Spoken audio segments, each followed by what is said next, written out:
Bismillahirrahmanirrahim. Assalamualaikum warahmatullahi wabarakatuh.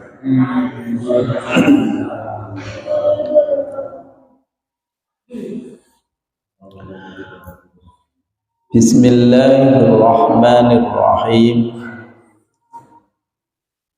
Alhamdulillahilladzi arsala rasulahu bil huda wa dinil haq liyudhhirahu 'ala dini kullihi wa kafa billahi syahida. Asyhadu an la ilaha illallah wahdahu la syarikalah wa asyhadu anna Muhammadan abduhu wa rasuluhu la nabiyya ba'da. Allahumma salli wa sallim ala nabiyyina wa maulana Muhammad wa ala alihi wa ashabihi wa barik wa sallim ajma'in. Qala Allah Ta'ala fi kitabihil karim,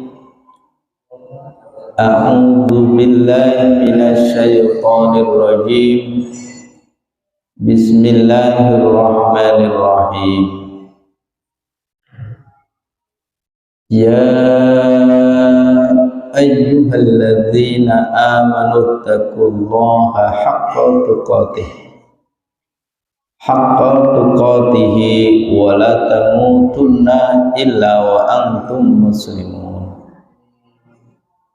Wa qala ta'ala ya ayyuhalladzina amanu udkhulu fis silmi kaffah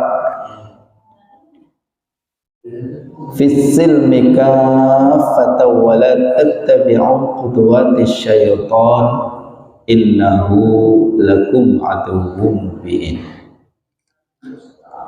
Shadaqallahul azim. Amma ba'd. Para sepuh, bini sepuh, para bapak, para ibu, jamaah salat subuh di Masjid Baitul Arqam yang saya hormati, segenap takmir Masjid Baitul Arqam yang saya hormati dan yang mudah-mudahan senantiasa dirahmati oleh Allah Subhanahu wa Ta'ala. Marilah pada kesempatan pagi hari ini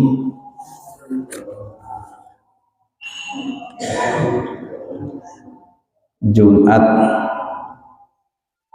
tanggal 15 September 2023 bertepatan dengan tanggal 30 Safar 1445 Hijriah. Seraya kita bersyukur kepada Allah Subhanahu wa Ta'ala atas limpahan nikmat, sehingga pada kesempatan pagi hari ini kita bisa berkumpul kembali, kita bisa bertemu kembali di Masjid Baitul Arqam. Alhamdulillah kita bisa melaksanakan sholat subuh, salah satu di antara sholat yang paling berat dilakukan oleh umat Islam.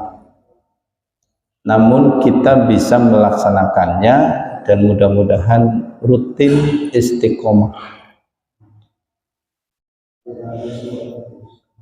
Kita berharap kepada Allah Subhanahu wa Ta'ala dengan kita melaksanakan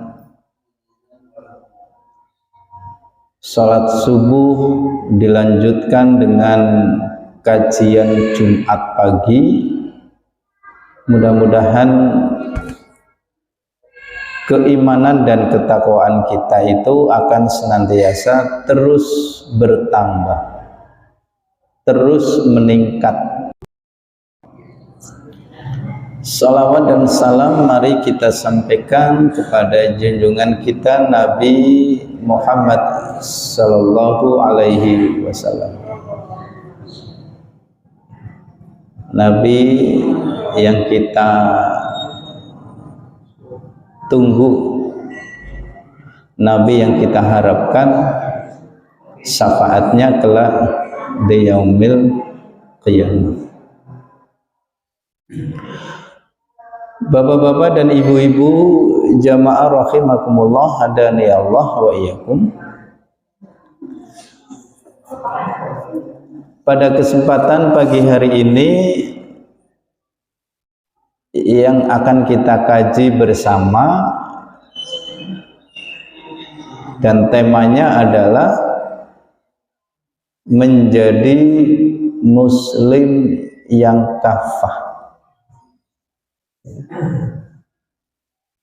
Ibu-ibu, bapak-bapak, saya ulangi kembali bahwa yang akan kita kaji pagi hari ini dengan tema menjadi muslim yang kafah. Apa Bu? Menjadi seorang muslim yang kafah. Nah, kafah itu apa itu? Kafah itu diambil dari ayat Al-Quran surah Al-Baqarah ayat 208 ya. Kita bahas dulu apa itu kafah, biar ketika saya menyampaikan kata kafah itu Bapak Ibu udah paham. Kafah itu artinya menyeluruh. Kafah artinya menyeluruh, namun ada juga pengertian lain. Kafah itu diartikan totalitas. Silakan Bapak Ibu, ini perlu diingat-ingat. Kafah itu artinya menyeluruh. Kafah itu bisa diartikan pula totalitas, total itu ya. Kafah diartikan pula dengan sungguh-sungguh. Ini pengertian kafah. Jadi menjadi seorang muslim yang kafah berarti menjadi seorang muslim yang menyeluruh, menjadi seorang muslim yang total, menjadi seorang muslim yang paripurna, menjadi seorang muslim yang sungguh-sungguh. Jadi ada 4 pengertian Bapak Ibu. Kata kafah itu bisa diartikan dengan berbagai pengertian, setidaknya ada 4 pengertian.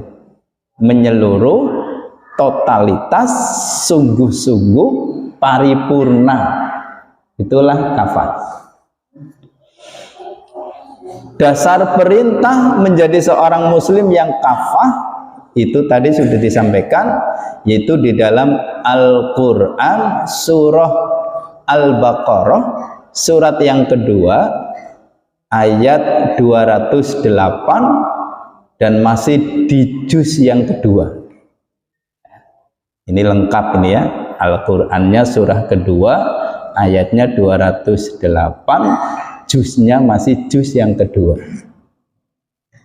A'udzubillahi minasyaitonirrajim. Bismillahirrahmanirrahim.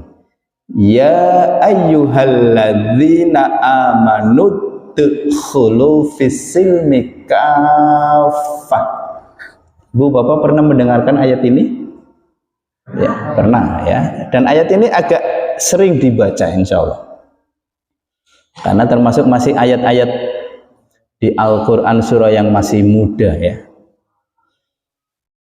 Wahai orang-orang yang beriman, ini kata Allah ya. masuklah kamu, ya ayyuhalladzina amanudkhulu, wahai orang-orang yang beriman, masuklah. Ini perintah.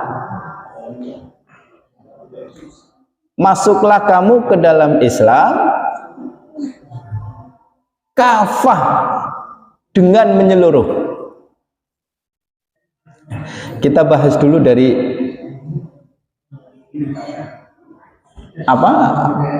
ayat yang bagian depan sampai kafah dulu ya. Ini dasar perintahnya bahwa kita menjadi seorang muslim itu muslim yang kafah. Ya ayyuhalladzina amanu dkhulu fis-silmi kafah, wahai orang-orang yang beriman, masuklah kamu ke dalam Islam dengan menyeluruh, dengan total, dengan sungguh-sungguh, dengan paripurna. Jadi bapak-bapak, ibu-ibu, menjadi seorang muslim yang kafah ini perintah, dan Allah yang memerintahkan secara langsung. Kenapa ayat ini turun Bapak Ibu? Kok ada perintah kita disuruh untuk menjadi seorang muslim yang kafah? Mari kita lihat asbabun nuzulnya ayat ini. Bapak Ibu, asbabun nuzul itu sebab-sebab diturunkannya ayat. Itu namanya asbabun nuzul. Ayat Al-Quran ketika turun itu ada yang bersifat langsung, ada yang bersifat karena ada asbab, ada sebab. Saya ambil contoh, ini sekedar contoh. Ketika Allah turunkan Al-Quran surah Al-Isra, ayat yang pertama, yang berbunyi subhanalladzi asra bi'abdihi lailam minal masjidil haram ila akhiril ayat. Kenapa ayat ini turun? Itu karena ada sebab. Apa sebabnya? Kala itu ketika Rasulullah habis melaksanakan Isra Mi'raj, lantas kemudian Rasul menceritakan kejadian Isra Mi'raj itu di depan banyak orang, itu banyak di antara mereka yang tidak percaya. Banyak di antara mereka yang tidak percaya. Kala itu yang percaya cuma sahabat Nabi yang tertua, yaitu Abu Bakar As-Siddiq. Sampai-sampai Abu Bakar As-Siddiq itu mendapatkan gelar As-Siddiq itu dari situ. Ya. Maka kemudian turunlah ayat subhanalladzi asra dan seterusnya. Ini disebabkan karena banyak yang tidak percaya. Nah, ayat tentang perintah menjadi seorang muslim yang kafah ini asbabun nuzulnya begini Bapak Ibu, bahwa Ikrimah ini mengatakan satu ketika ada orang-orang Yahudi, ada sekelompok orang Yahudi. Nah, sekelompok orang Yahudi di situ adalah yang pertama Abdullah bin Salam. Jadi sekalipun namanya itu Abdullah ya, tapi ini orangnya Yahudi. Abdullah bin Salam. Kemudian yang kedua Sa'labah. Lalu yang ketiga adalah Asad bin Ubaid. Jadi Ikrimah ini menyatakan bahwa satu ketika ada sekelompok orang-orang Yahudi yang bernama Abdullah bin Salam, kemudian Sa'labah, Asad bin Ubaid menghadap kepada Rasulullah. Ya, jadi orang-orang Yahudi ini menghadap kepada Rasulullah, wahai Nabi, saya hendak beriman. Ini kata mereka, kata di antara orang-orang Yahudi tadi, wahai Nabi, saya hendak beriman. Artinya dia ingin menyatakan bahwa tidak ada Tuhan yang patut disembah kecuali Allah, dan mengakui bahwa Nabi Muhammad adalah utusan Allah. Dia hendak beriman, dia hendak masuk Islam, tetapi dia minta dispensasi gitu ya. Ini bahasa kerennya. Atau dia minta perkecualian, ya. Jadi dia hendak masuk Islam, dia hendak beriman di hadapan Nabi, tetapi dia minta perkecualian. Saya mau masuk Islam, saya mau beriman, tapi minta perkecualian. Apa perkecualiannya? Sekalipun dia nanti masuk Islam, dia tetap menghendaki bahwa hari Sabtu, Sabat, gitu ya. Ini hari Sabtu itu dalam Al-Quran, Pak, ya. Dia menghendaki hari Sabtu itu sebagai hari kebesaran mereka. Makanya kalau hari Sabtu malam Ahad, oleh mereka bukan Ahad, Sabtu malam Minggu itu sebagai hari besarnya mereka. Kalau kita di Islam kan menganggapnya hari Jumat, gitu ya.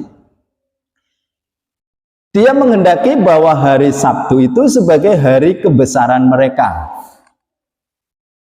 Dan di malam hari itu juga dia selalu membaca dan mengamalkan kitab Taurat. Ini perkecualiannya, dan ini minta dispensasinya kepada Nabi. Bahasanya kepengin masuk Islam tapi enggak total. Dia mau masuk Islam tapi enggak paripurna. Dia mau masuk Islam tapi enggak menyeluruh. Masih ada beberapa hal yang ingin tetap dia pertahankan ketika dia berada di agama Yahudi. Ya, kebiasaan mereka hari Sabtu itu sebagai hari kebesaran itu tetap dia jalankan. Di malam hari itu dia membaca, mempelajari dan mengamalkan Taurat, tetap ia kerjakan.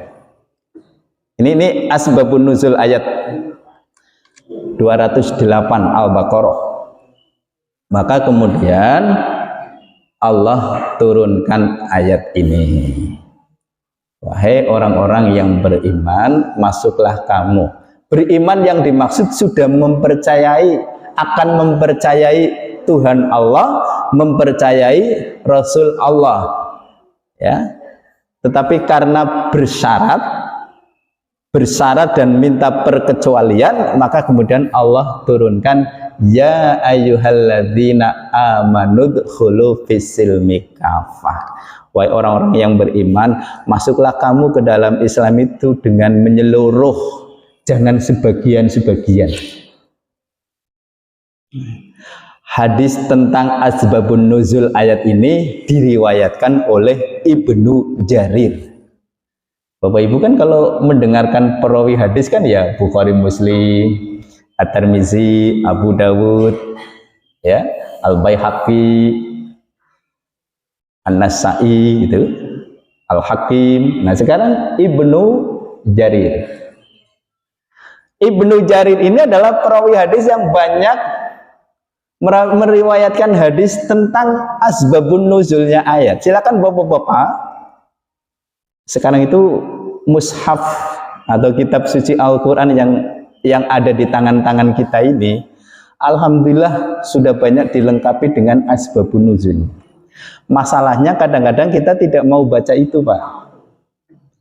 Padahal oleh tokoh-tokoh ulama-ulama kita berusaha keras supaya umat Islam itu tahu. Yang pertama, tahu tentang bacaan Al-Quran, kadang-kadang disisipi dengan bacaan-bacaan tajwidnya. Kemudian yang kedua, tahu tentang terjemahnya Al-Quran. Dan yang ketiga, tahu tentang asbabun nuzul di antara beberapa ayat. Cuma masalahnya kita tidak mau baca. Ini masalahnya. Wong maca Al-Qur'an kadang-kadang kepaksa itu. Ya Pak nggih? Kepaksa itu. Jajal saya mau tanya, ini sudah akhir bulan Safar ya.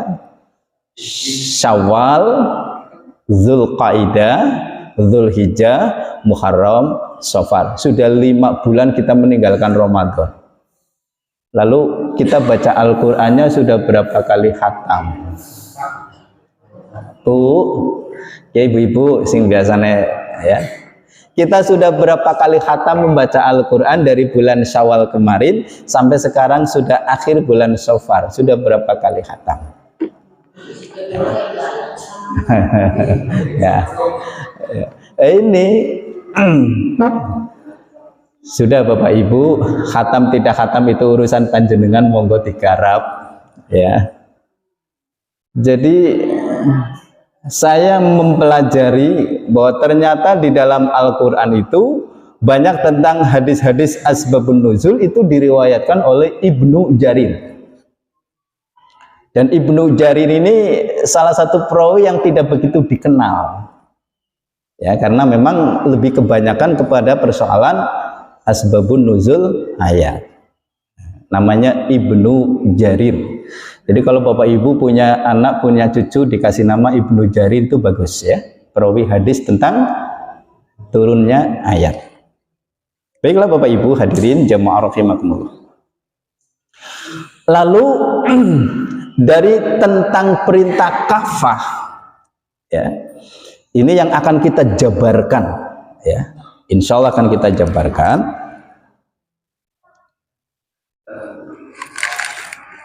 Beberapa pengertian menjadi muslim atau muslimah yang kafah.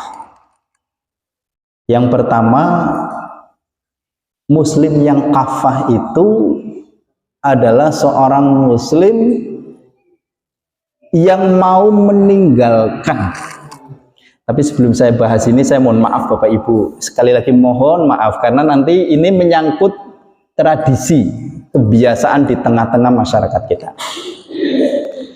Jadi Bapak Ibu, kalau kita ingin menjadi seorang muslim yang kafah, yang pertama adalah kita harus mau meninggalkan ajaran-ajaran orang-orang terdahulu atau nenek moyang kita, dalam kurung kata Mama Dede dengan tanda kutip itu ya, ibu-ibu kalau yang seneng ceramahnya Mama Dede itu kan sering dengan tanda kutip ya, kata-kata dengan tanda kutip itu selalu diucapkan dengan tanda kutip atau dalam kurung yang tidak sesuai dengan ajaran Islam. Karena tidak semua ajarannya orang-orang terdahulu, ajarannya nenek moyang kita itu tidak berarti tidak sesuai dengan Islam semua, tidak. Ada sebagian yang bersesuaian dengan Islam, tapi banyak pula yang tidak sesuai dengan ajaran Islam. Nah, yang tidak sesuai inilah yang harus ditinggalkan. Kalau kita menjadi seorang muslim kemudian masih melakukan kebiasaan ajaran orang-orang terdahulu, nenek moyang kita yang tidak sesuai dengan Islam masih terus dijalankan, diamalkan, berarti itu belum kafah. Ya, yang penting Bapak Ibu, tak ambil contoh. Tak ambil contoh. Bapak Ibu, sebelum kita menjadi seorang muslim, bahkan bangsa Indonesia sebelum dinyatakan mayoritas muslim, itu dulu ajarannya adalah Buddha dan Hindu. Buddha Hindu sampai sekarang masih tetap ada. Tapi Islam itu bisa mengubah dari yang tidak ada, dari yang minoritas menjadi mayoritas. Bangsa Indonesia kan sekarang dinyatakan penduduk masyarakatnya mayoritas muslim. Ya kan? 88 penduduk Indonesia itu muslim. Ya. Dulu itu nyampe 90, tapi kemudian merosot, sekarang tinggal 80 sekian persen. Tapi masih mayoritas, ya. Atau sebelum Islam datang ke Indonesia oleh para saudagar-saudagar muslim dari Arab, ya, dari Gujarat, itu masyarakat Indonesia menganut dinamisme, ajaran dinamisme, ya, ajaran-ajaran zaman-zaman dulu. Nah, begitu Islam datang, kemudian kita sebagai seorang muslim tahu tentang ajaran Islam itu begini, maka kemudian pelan-pelan kita meninggalkan ajaran-ajaran terdahulu yang tidak sesuai dengan Islam.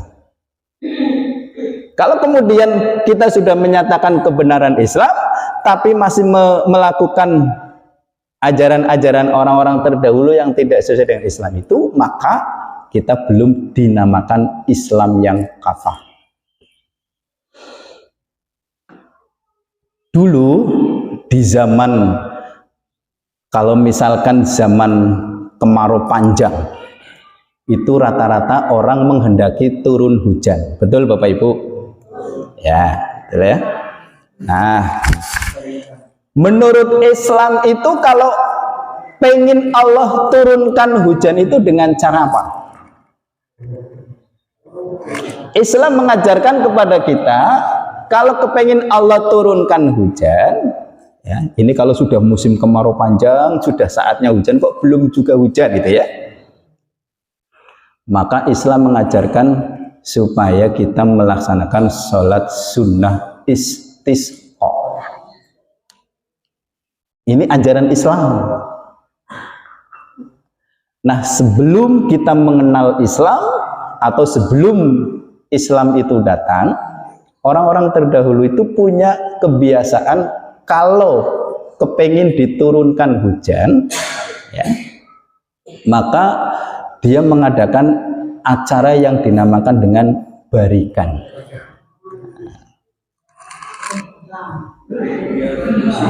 Bapak Ibu, di tetangga kita itu masih ada Pak, tapi alhamdulillah di Gerinting mudah-mudahan sudah tidak ada, mudah-mudahan.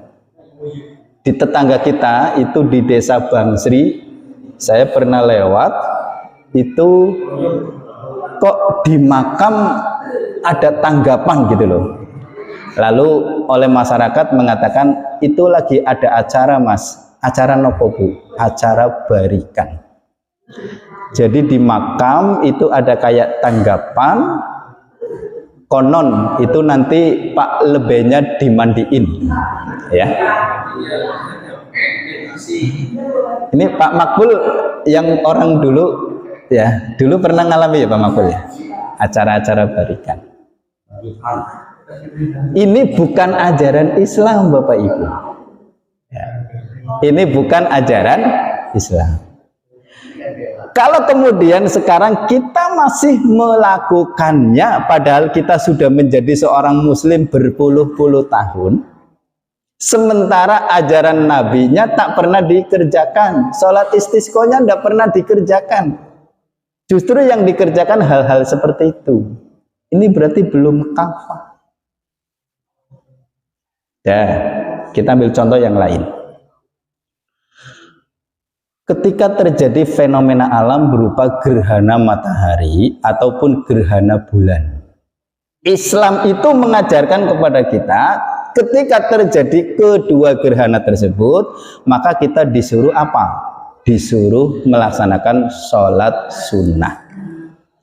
Sholat sunnah kusuf atau sholat sunnah khusuf.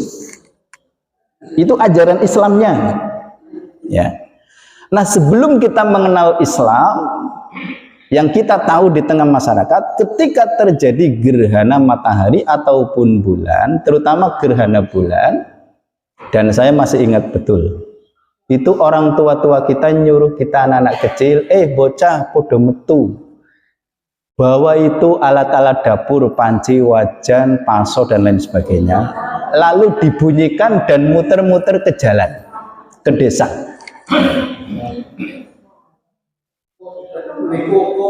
Itu kan Pak Bu. Kemudian kuku tangan kanan dengan kiri dipeduk-pedukkan. Mungkin maksudnya apa itu?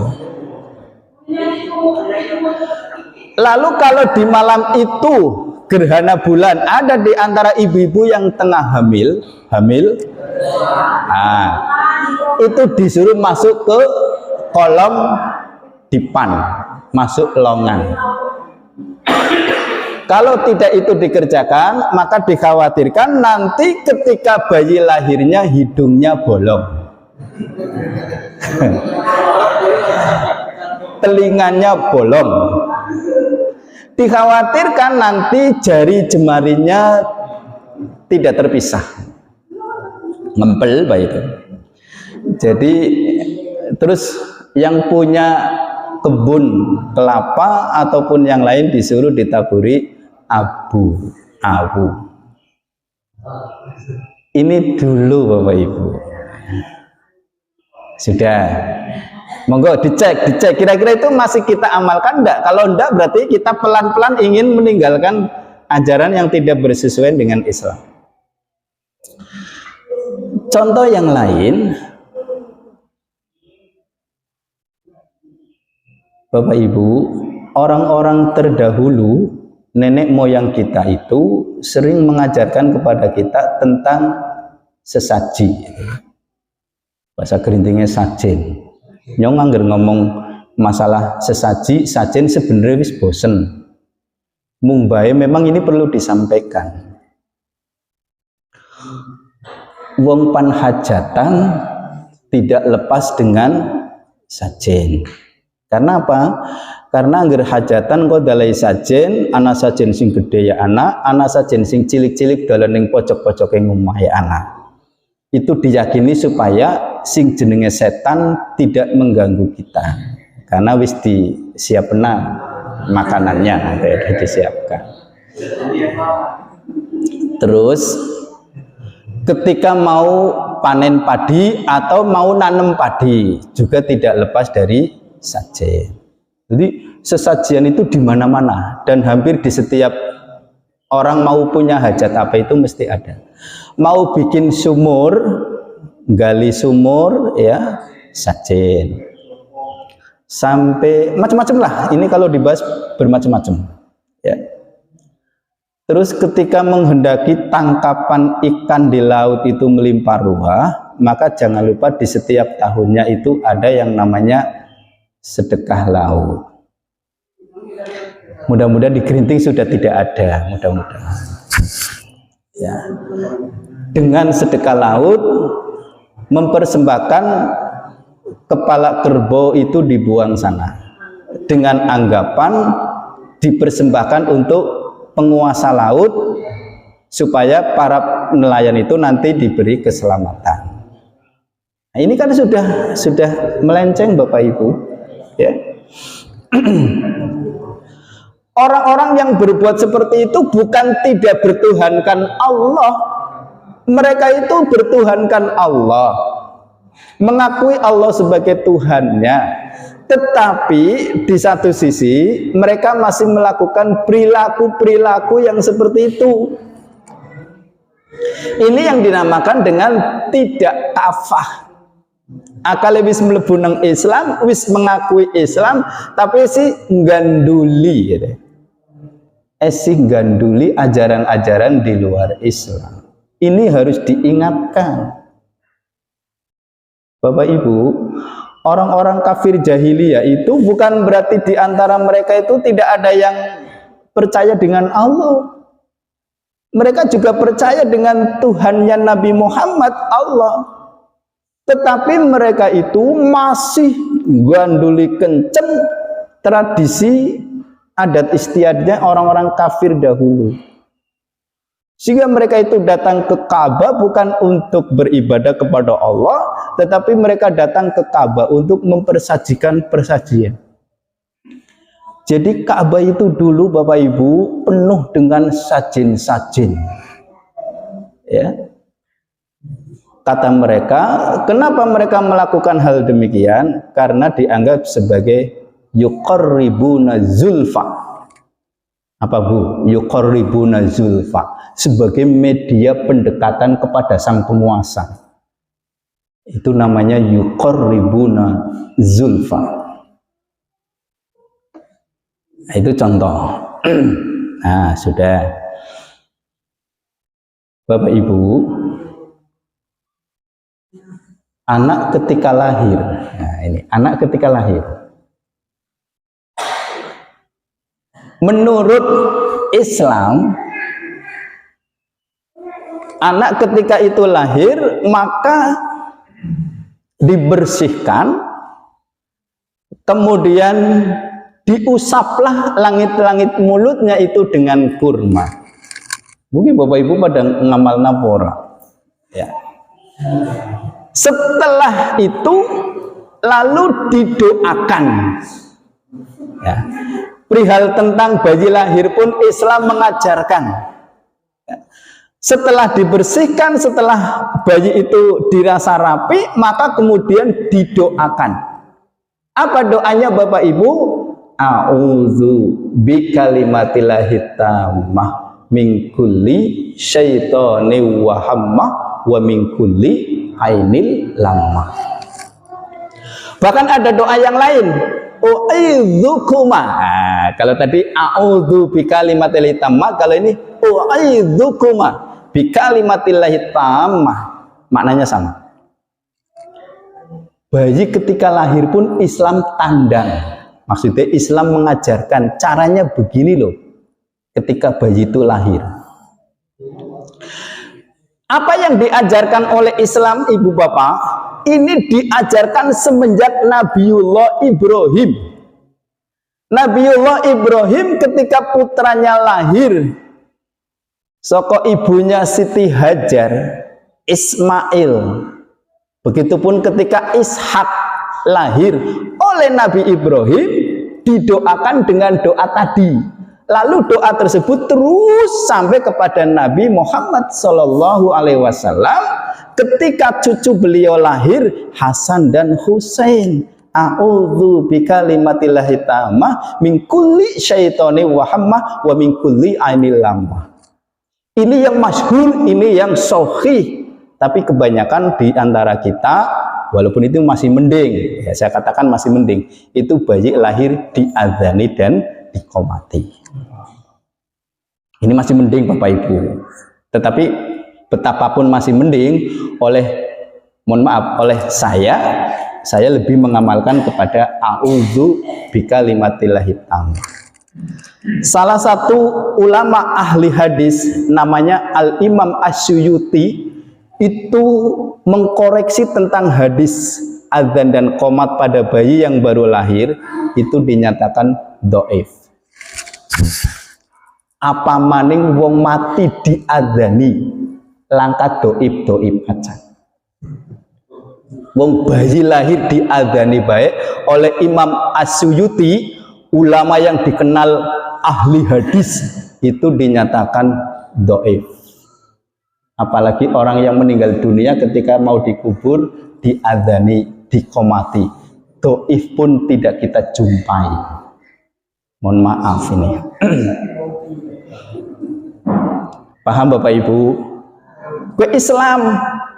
Tapi dulu, bahkan mungkin sekarang masih ada barangkali, ketika bayi itu lahir dikebiak, ngetan, ngulon, ngidul, ngalor. Mohon maaf ini Bapak Ibu, ini bukan ajaran Islam. Loh kok masih dilakukan, sementara ajaran Islam yang diajarkan oleh nabinya diumpetkan, tak pernah diamalkan. Para ulama, para kiai, para ustadznya tidak mau untuk mengajarkan dan mempublikasikan tentang a'udzu bikalimatillahi tammahnya itu enggak. Inilah Bapak Ibu. Makanya kalau kemudian masih hal seperti itu, nah ini masih belum kafah. Masih banyak contoh-contoh lain Bapak Ibu kalau kita bahas ya. Oke. Kemudian yang kedua, Islam atau Muslim yang kafah itu yang seperti apa? Kalau tadi mau meninggalkan ya Bu ya, meninggalkan. Yang berikutnya adalah mau melaksanakan ajaran Islam itu sekalipun itu berat, bukan saja yang ringan yang dikerjakan baginya. Bapak Ibu, kalau kita mau jadi seorang muslim yang kafah, ketika melaksanakan ajaran Islam itu, jangan cuma yang dikerjakan yang ringan-ringan saja. Sholat itu ada 5 waktu, subuh, zuhur, asar, maghrib, isya. Lah nyongta sembayangan maghrib, isya bae. Nang apa sih? Sing gampang. Giliran subuh berat. Nah, zuhur lagi nyambet gawe, asar sining perjalanan, Dadi nyota maghrib karo isya bae. Tele ora pan dipipil, ora lah kaya ngenyong pokoke iki bae wis lumayan misalnya. Ini berarti belum kafah.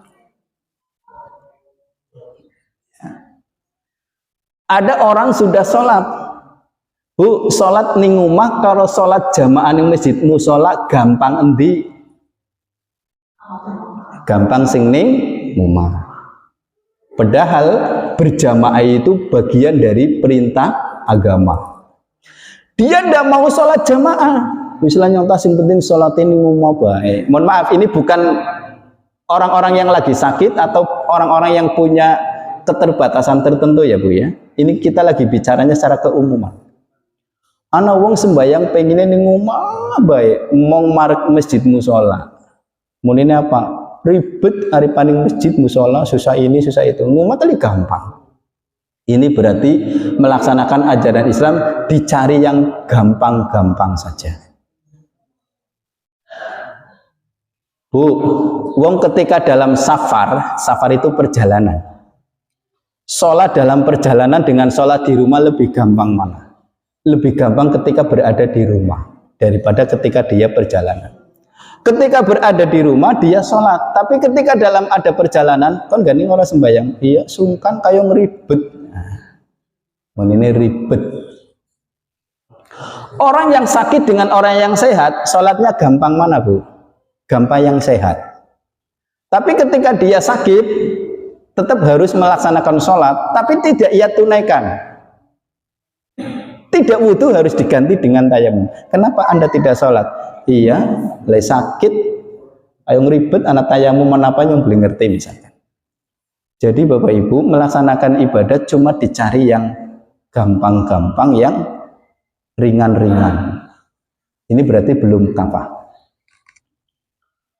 Nah, kemudian yang berikutnya, melaksanakan ajaran Islam dan berupaya untuk meninggalkan larangan.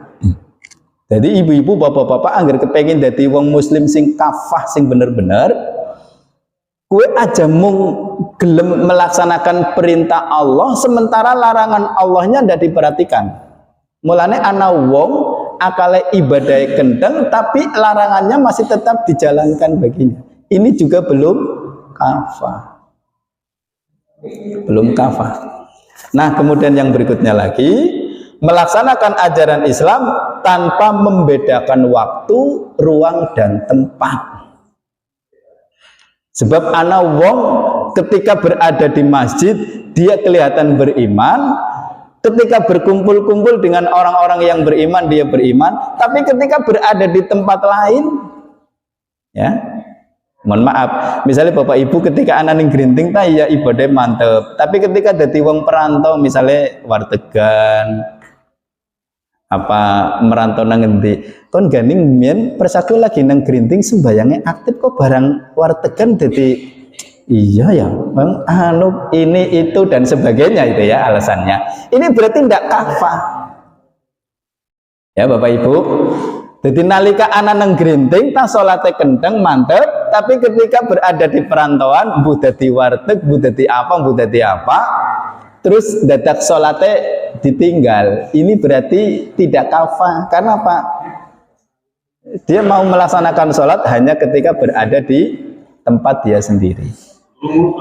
Nah, kemudian yang berikutnya, melaksanakan ajaran Islam bukan saja yang bersifat hablum minallahnya saja, tetapi juga melaksanakan ajaran Islam yang bersifat hablum minannas. Soalnya anak Bapak Ibu, wong sholatnya kendeng, ibadah kendeng, tapi akhlaknya tidak mencerminkan akhlak Nabi. Ya, kesombongannya masih tetap, lah macam-macam. Ini belum berarti juga belum kafah. Ya. Begitupun sebaliknya, dengan sesama manusia dia baik, tapi dengan Allahnya tidak bagus. Ini juga belum kafah. Nah, Bapak Ibu hadirin jamaah rahimakumullah.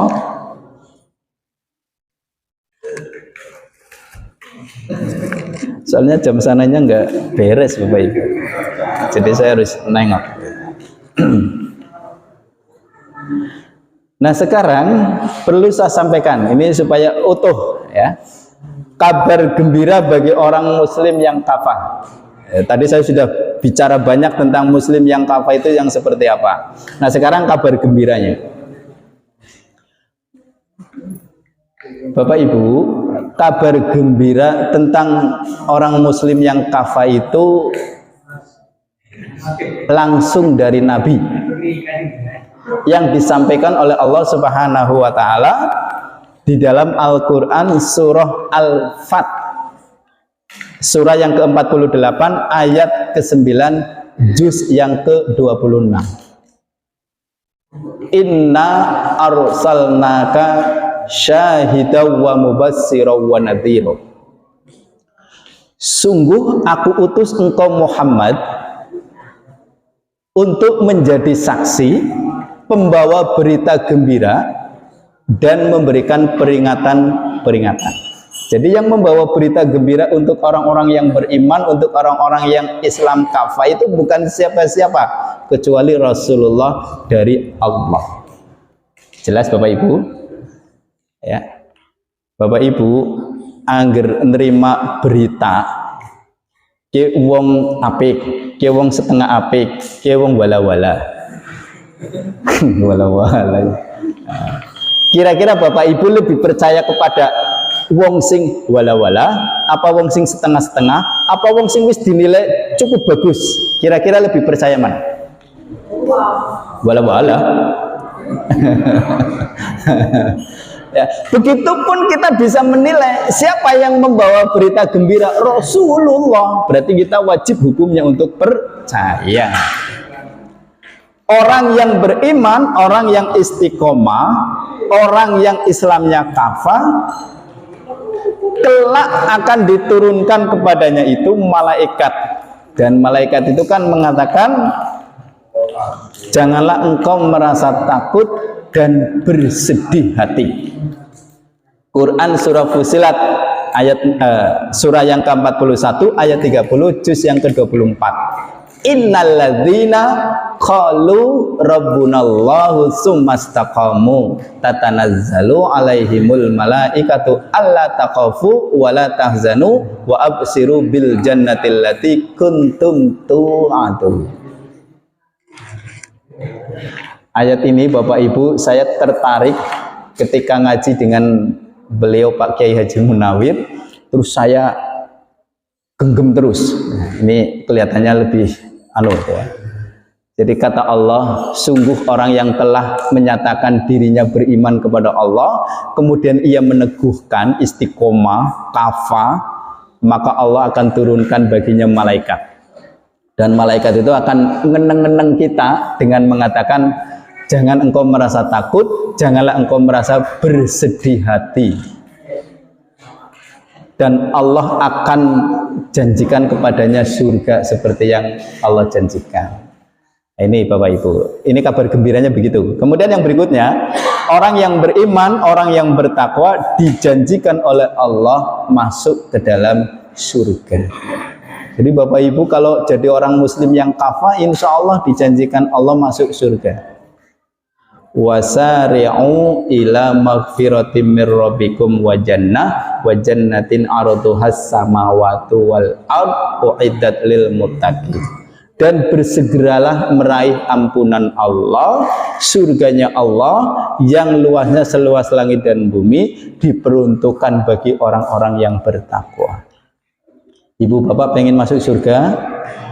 Jadilah muslim yang kafah. Nah kemudian yang berikutnya, orang yang beriman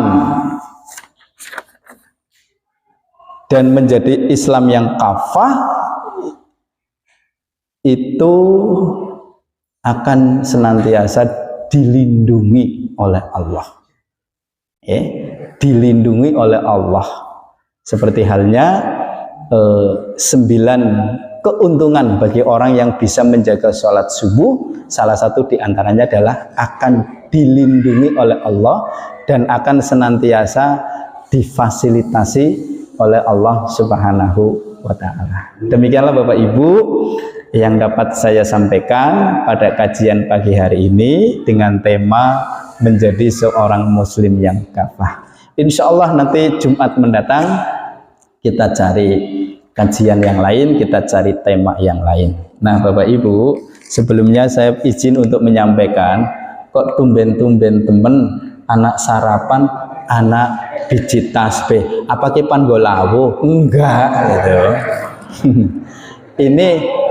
Ini ada titipan dari jamaah kita yang kemarin ibadah umroh, namanya Ibu Sariem.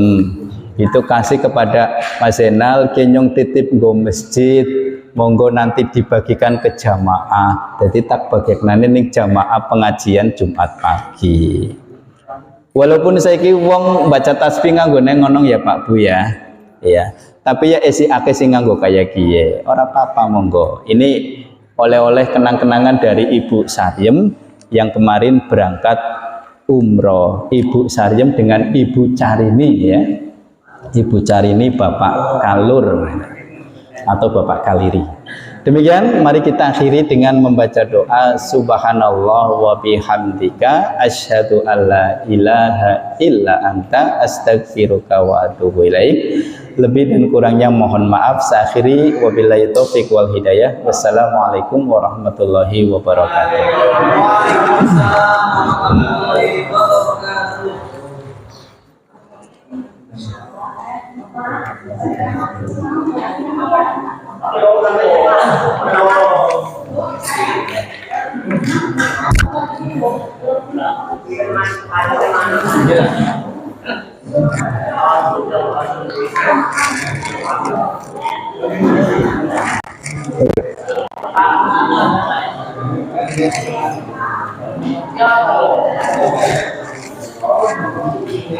Pacar so, kembaran orang mangkat. Jenengannya Bang Kolo.